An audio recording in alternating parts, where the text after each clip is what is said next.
श्रीपाद श्री वल्लभा श्री नृसिंह सरस्वती स्वामी दत्त महाराज आपले जीवन साधना यूट्यूब चॅनलवर येथे उपस्थित असलेल्या सर्व साधकांचे मी स्वागत करतो। तुमच्यापैकी बरेचसे साधक एक प्रश्न पुन्हा पुन्हा विचारतात की दादा, आम्हाला आमची कुळदेवता माहिती नाही, आम्हाला आमचं मूळ गाव माहीत नाही आणि आम्हाला गावी गेल्यानंतर सांगणारं कोणी नाही।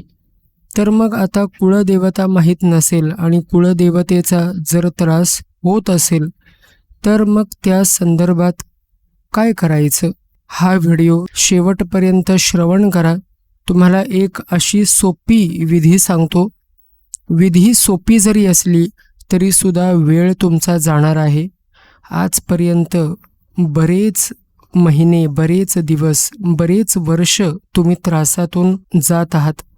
तर मग काही महिने अजून थोडीशी तुम्हाला कळ काढावी लागेल, पण हा उपाय जर तुम्ही केलात तर तुमची मूळ गावची कुळदेवता कोण आहे हे तुम्हाला समजून जाईल। तर आता मी तुम्हाला स्पष्टपणे उलगडून सांगणार आहे की ती पूजाविधी कशी करायची आहे। त्याच अगोदर आणि त्याच सोबत मला तुम्हाला एक सांगायचं आहे। मागील व्हिडिओमध्ये तुम्हाला मी 2 ठिकाणं सांगितली होती। त्यातलं जे ठिकाण होते ते ठिकाण बघा, यूट्यूबवर असं उघडपणे सांगता येत नाही। जे व्यक्ती मार्गदर्शन करतात किंवा जे ठिकाण असतं ते ठिकाण देवऋषांचं असं यूट्यूबवर उघडपणे सांगण्यात फार रिस्क असते। म्हणून तुम्हाला सगळ्यात शेवटी मी एक दुसरा मार्ग सुचवला होता। तुम्ही मला डायरेक्ट विचारू शकता असा तो मार्ग होता आणि ज्या साधकांनी त्या मार्गावर मला प्रश्न विचारला त्यांना मी त्वरित प्रश्नाचं उत्तर दिलं होतं। त्यांना त्वरित त्या ठिकाणाचं नाव मी दिलं होतं। तर यूट्यूबवर मला जे काही विधी सांगायचे आहे हे सगळ्या विधी तुमच्यासाठीच आहेत आणि या विधी करत असताना देवऋषी जरी तुम्हाला नाही मिळाला तरी सुद्धा या विधींच्या मदतीने तुमच्या आयुष्यातला त्रास बऱ्याच प्रमाणात कमी होऊन जाईल। जे ठिकाणं माहीत आहेत ते ठिकाणं मी तुम्हाला सांगतो। त्यामुळं मी ठिकाणं सांगत नाही किंवा मी तुम्हाला आशा दाखवून दुर्लक्ष करतोय किंवा मी व्हिडिओ बनवूच नये किंवा मी मूर्ख आहे अशा पद्धतीच्या कमेंट करणाऱ्यांना थोडंसं वॉर्निंग आहे। ज्यांना खरोखर त्रास होतोय त्यांना मार्ग मिळू दे। तुम्हाला जर अशा कमेंट करायच्या असतील तर तुमचा नाव आणि पत्ता मला मेल करा किंवा व्हॉट्सअपला द्या। मग पुढं काय करायचं आहे ते आपण ठरवू।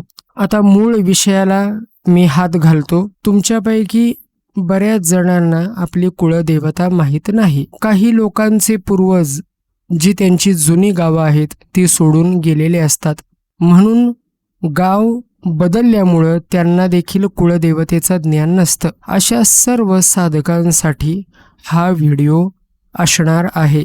पूजाविधी काय आहे? गुरुवारी संध्याकाळी, मग ते गुरुवार अडचणीचा जर असेल, मध्ये जर MC आली तर त्या गुरुवारी करायचं नाही। बाकीच्या इतर कोणत्याही गुरुवारी चालेल। गुरुवारी संध्याकाळी आपल्या गावात म्हणजे आपल्या गावी, जिथे राहताय तिथे नाही, आपल्या गावी, नोकरीच्या निमित्ताने तुम्ही शहरात असाल तर तुम्हाला गावाला जाऊनच ही पूजाविधी करावी लागणार आहे। तर जे तुमचं गाव असणार आहे त्या गावातील ग्रामदेवता जे असेल, तुमच्या गावात जे मुख्य देवीचं मंदिर असेल त्या मंदिरात तुम्ही जा। तेथे जाऊन त्या ग्रामदेवतेला विनंती करा की माझी कुळदेवता मला ठाऊक नाही, तर तुम्ही ती कळण्यासाठी मला सहाय्य करा।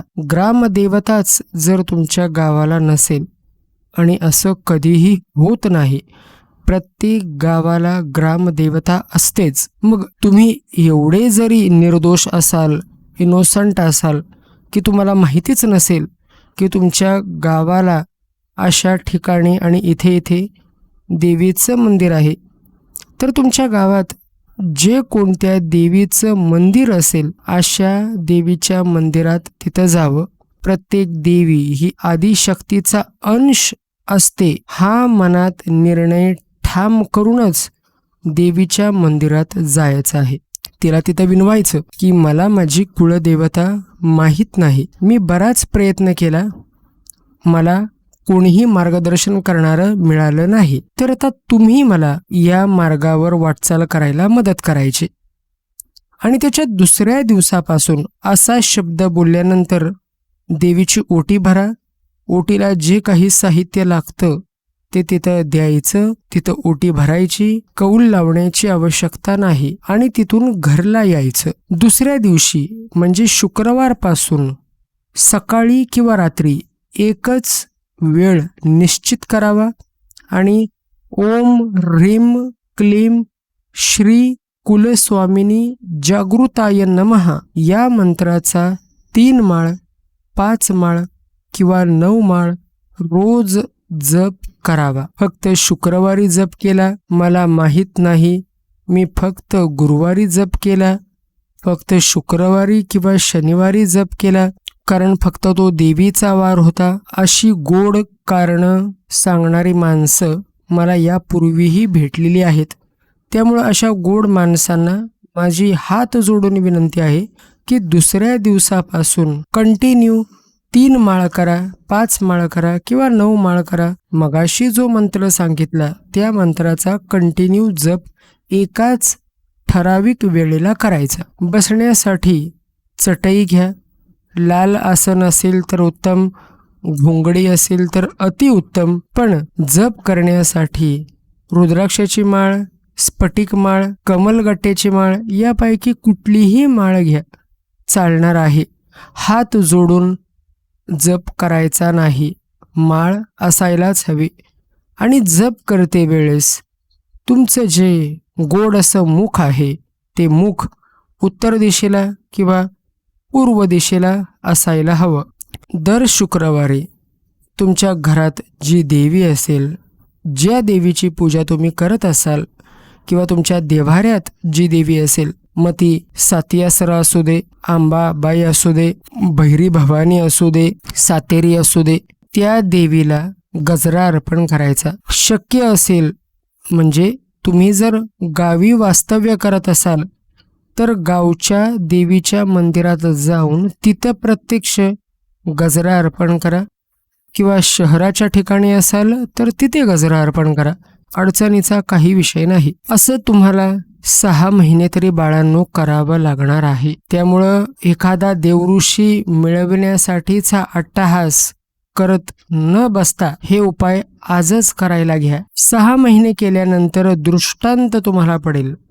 आणि तसं नाही घडलं तर तुमची जी अज्ञात कुळदेवता असेल ती साथ देत नाही असं समजावं. मग त्यावेळेला तुम्हाला तुमच्या आजूबाजूच्या 3 गावांच्या देवस्थानाला जाऊन कौल पुरवावा लागेल.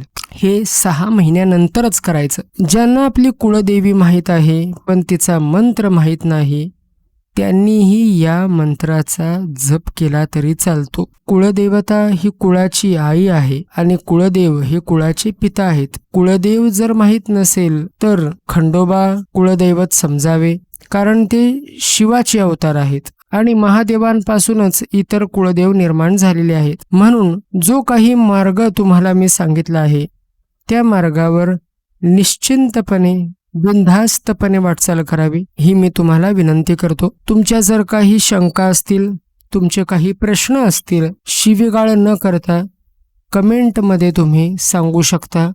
त्याचबरोबर व्हॉट्सअपचा नंबर जो शेअर केलेला आहे तो ह्या व्हिडिओच्या डिस्क्रिप्शनमध्ये तुम्हाला मिळून जाईल. त्या नंबरचा वापर करून तुम्ही मला प्रश्न विचारू शकता. जसा मी मोकळा होईन तसा मी तुम्हाला उत्तर देईन. त्यामुळे पोटापाण्यासाठी प्रत्येकाला काही ना काहीतरी करावं लागतं. मी देखील तेच करतो. त्यामुळे दिवसाचे 24 तास मी उत्तर तुम्हाला त्वरित देईन असा कोणीही गोड गैरसमजूत करून घेऊ नका. जसा मी फ्री होईन तसा तुमच्या प्रश्नाला मी उत्तर देईन. दत्तगुरु तुम्हा सर्वांना दुःखातून बाहेर काढो आणि तुम्हाला फळस्वरूप सर्व काही देऊ ही मी दत्तचरणी प्रार्थना करतो.